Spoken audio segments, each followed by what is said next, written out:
Hello dear students, అందరికీ నమస్కారం. Welcome to our channel PR job info. My dear students, మీ అందరికీ తెలుసు, మనం అతి త్వరలో అంటే మరికొన్ని గంటల్లో మనం టెట్ ఎగ్జామ్కి వెళ్ళబోతా ఉన్నాం.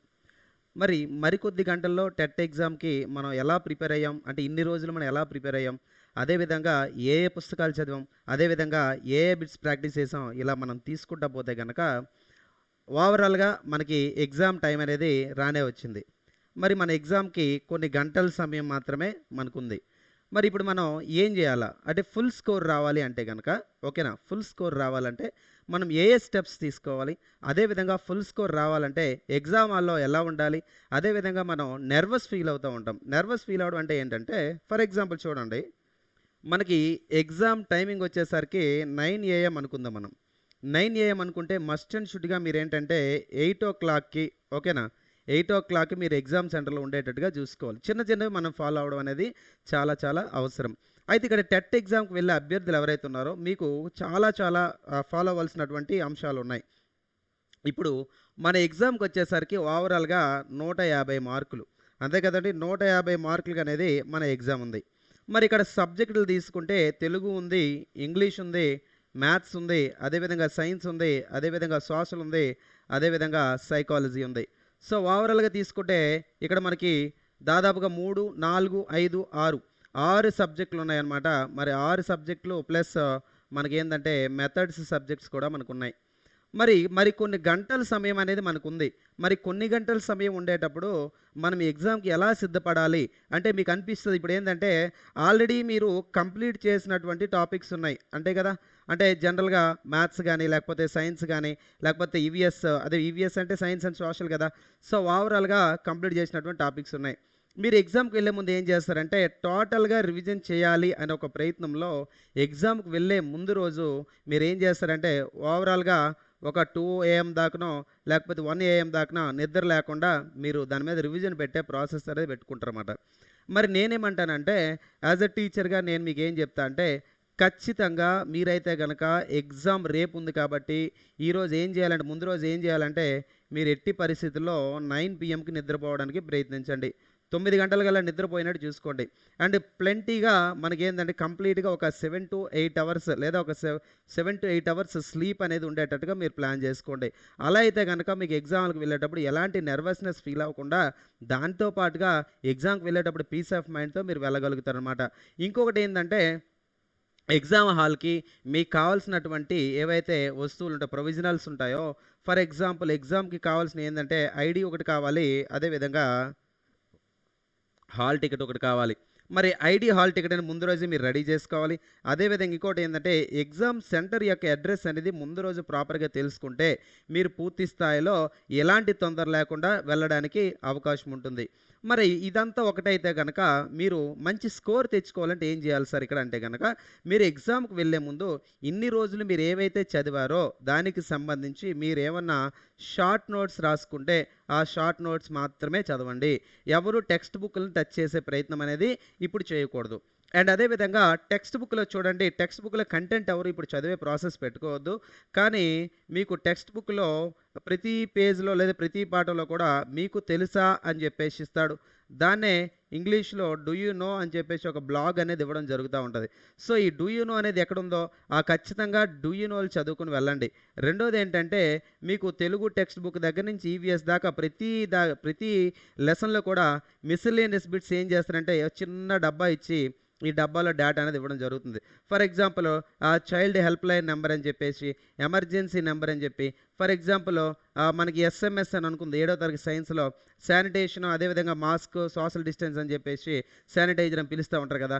ఇలాంటి బిట్స్ కానీ అంటే గన్ షాట్ బిట్స్ ఏవైతే ఉన్నాయో ఇలాంటి బిట్స్ని మీరు అటెంప్ట్ చేయాలంటే కనుక ఇలాంటి డబ్బాలో ఉన్నటువంటి డూయూనోలు కానీ చిన్న చిన్న బిట్స్ కానీ చూసుకోండి. అదేవిధంగా ఈవీఎస్ ప్రత్యేకంగా తీసుకున్నట్టయితే మీరు ఎగ్జామ్కి వెళ్ళే ముందు కంటెంట్ ఏమీ చదవద్దు, నోట్స్ రివిజన్ చేస్తూ టెక్స్ట్ బుక్లో ఎక్కడైనా ఫ్లో చార్ట్లు ఉన్నాయేమోనని చూసుకోండి. ఫ్లో చార్ట్లు కవర్ చేయడానికి ప్రయత్నించండి. ఓకేనా. ఫ్లో చార్ట్స్ అదేవిధంగా చిన్న చిన్న డయాగ్రామ్స్ ఏవైతే ఉన్నాయో ఈ డయాగ్రామ్స్ని కూడా మీరు కవర్ చేసుకుంటూ వెళ్తే ఎగ్జామ్లో సక్సెస్ అవుతారు. తెలుగు విషయానికి వచ్చేసరికి మీరు ఎగ్జామ్కి వెళ్ళే ముందు మొత్తం అంతా రివిజన్ చేసుకోవద్దు. షార్ట్ నోట్స్ రాస్తే ఓకే, లేదు అంటే కనుక తెలుగులో ప్రతి పాఠంలో ఉన్నటువంటి కవుల్ని మీరు చూసుకుని వెళ్ళండి. అదేవిధంగా తెలుగు గ్రామర్‌కి వచ్చేసరికి డెఫినిషన్స్ చూసుకొని వెళ్ళండి చాలు. ఎందుకంటే ఇన్ని రోజులు మీరు అద్భుతంగా ప్రిపేర్ అయ్యారు. ఆ ప్రిపరేషన్‌కి రివిజన్ కూడా చేశారు. కానీ అది మైక్రో రివిజన్ చేస్తే గనక సక్సెస్ అవ్వడానికి అవకాశాలు ఎక్కువ ఉంటాయన్నమాట. మరి ఇంగ్లీష్‌కొచ్చేసరికి మీరేం చేస్తారంటే టెక్స్చువల్ గ్రామర్ మాత్రమే చూడండి. అంటే ఓవర్ నైట్‌లు ఇవన్నీ చదవడం అవ్వదు కదా! మీకిక్కడ ఎగ్జామ్‌కి రేపెళ్ళే వాళ్ళు కాకుండా మిగతా వాళ్ళకి కొంచెం లాంగ్‌లో ఎగ్జామ్స్ ఉంటాయి కదా! వాళ్ళైతే గనక వారు కూడా ముందు రోజు ఇలాగే చేయాల్సి ఉంటదనమాట. మ్యాథ్స్‌కొచ్చేసరికి మీరెవరు ఇంకా ప్రాక్టీస్ చేయాల్సిన అవసరం లేదు. కేవలం ఫార్ములాస్ ఏవైతే ఉన్నాయో ఫార్ములాస్‌ని చూసుకుంటూ వెళ్ళండి మ్యాథ్స్‌కి. అదేవిధంగా ఫిజిక్స్, కెమిస్ట్రీ పార్ట్ ఏదైతే ఉందో అది మన 6థ్‌లో ఉంటుంది, 7థ్‌లో ఉంటుంది, 8థ్‌లో సెపరేట్ టెక్స్ట్ బుక్, 9థ్ వేరు, 10థ్ వేరు. మరి మనం చదివేది వచ్చేసరికి థర్డ్ క్లాస్ నుంచి చదువుతూ ఉంటాం కాబట్టి 3, 4, 5, 6, 7, 8 ఇక్కడ ఉన్నటువంటి 6 టెక్స్ట్ బుక్‌ల్లో మీకు సైన్స్‌కి సంబంధించి ఎగ్జాంపుల్స్ ఎక్కడన్నా ఉన్నాయా? ఎగ్జాంపుల్స్ అనేవి చూసుకోండి.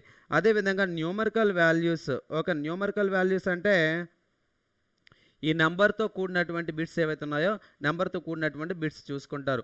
ఓవరాల్‌గా ఎగ్జామ్‌కి వెళ్ళే ముందు ఏం చేస్తారంటే, మీ దగ్గర షార్ట్ నోట్స్ ఉంటే షార్ట్ నోట్స్ చూడండి. లేదంటే నేను చెప్పిన టెక్స్ట్ బుక్‌లు ఏరియాస్ ఏవైతే ఉన్నాయో, ఇవన్నీ మీరు చూడాల్సి ఉంటుంది. ఖచ్చితంగా ఇన్ని రోజులు మీ యొక్క హార్డ్ వర్క్ ఏదైతే ఉందో, ఈ హార్డ్ వర్క్ రిజల్ట్ అనేది రేపు మీరు రాయబోయే ఎగ్జామ్ అని చెప్పేసి నేను అంటా. మీకు ఒకటి గుర్తుపెట్టుకోండి, ప్రశాంతంగా వెళ్ళండి. 150 మార్కులకు గాను మనకి 140 వచ్చేలా ఉండాలి అంటే గనక, ఈ టిప్స్ ఏవైతే ఉన్నాయో ఎగ్జామ్ హాల్‌కి వెళ్ళే ముందు ఈ టిప్స్ ఫాలో అవ్వండి. ప్రతి ఒక్కరు కూడా ఎగ్జామ్ సెంటర్‌కి ముందుగా చేరుకోండి. అదేవిధంగా వాటర్ బాటిల్ మీతో పాటు క్యారీ చేయండి. ఎగ్జామ్ హాల్‌లో వాటర్ బాటిల్ అయితే ఎలౌ చేస్తారు. ట్రాన్స్పరెంట్ వాటర్ బాటిల్ ఉండాలి. ఐడీ ప్రూఫ్స్ ఆధార్ గాని, మీ డ్రైవింగ్ లైసెన్స్ గాని, లేకపోతే ఓటర్ ఐడీ గాని తీసుకొని వెళ్ళండి.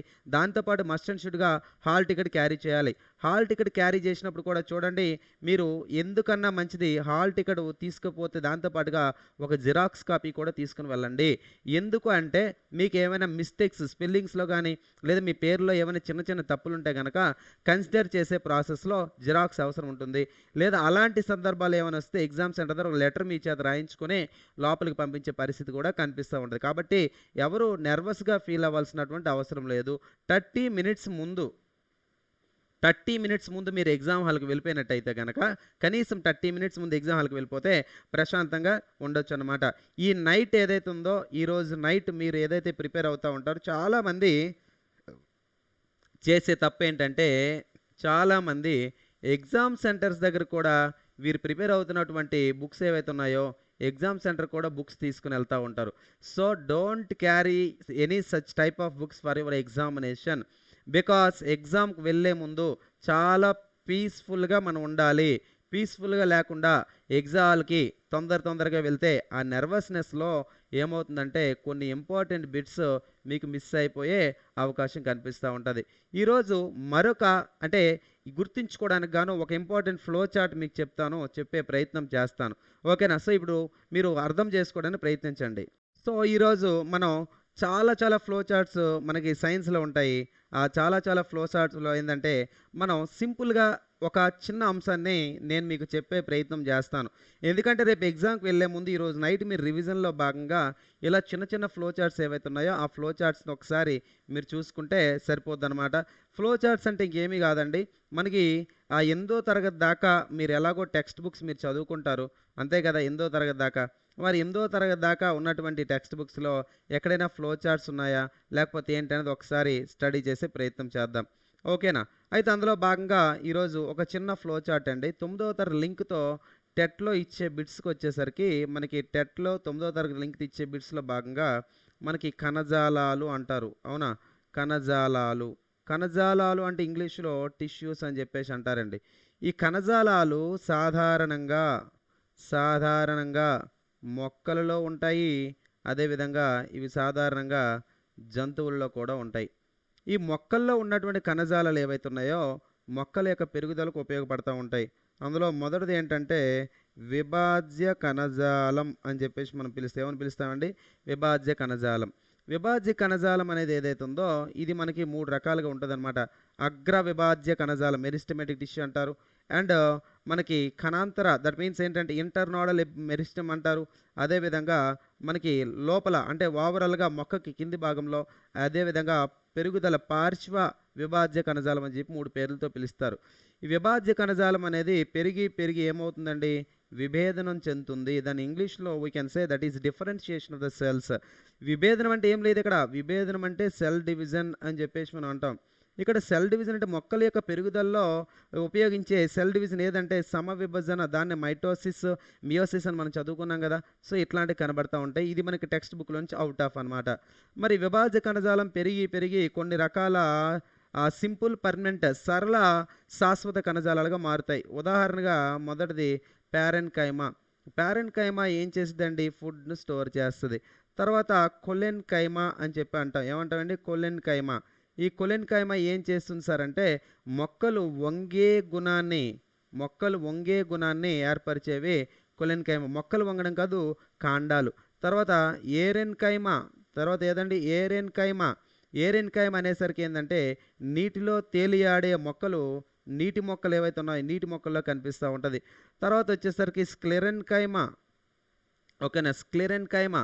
ఇది యాక్చువల్‌గా మృత కణాలు ఇందులో కనిపిస్తా ఉంటాయి. డెడ్ సెల్స్ అంటారు. ఈ స్క్లెరెన్కైమా. ఎగ్జాంపుల్ తీసుకుంటే కోకోనట్ కాయిర్, కొబ్బరి పీచు తీసుకుంటే గట్టిగా దృఢంగా ఉండే కారణం ఏంటంటే అందులో ఉన్నటువంటి కణాలు ఏవైతే ఉన్నాయో whatever the cells, all those cells are the dead cells. ఒక మృత కణాలుగా మనం భావిస్తూ ఉంటామన్నమాట. సో, ఇలాంటి కంపారిజన్స్ ఏవైతే ఉన్నాయో కంపారిజన్స్ అనేది మనం చదువుకోవాల్సినటువంటి అవసరం ఉంది. మరి 8వ తరగతిలో కణం అనే పాఠం ఇచ్చాడు కదా! కణానికి సంబంధించి ఏందంటే శాస్త్రజ్ఞులు ఎవరైతే ఉన్నారో శాస్త్రజ్ఞుల పేర్లు బాగా గుర్తుపెట్టుకోండి. ఓకేనా?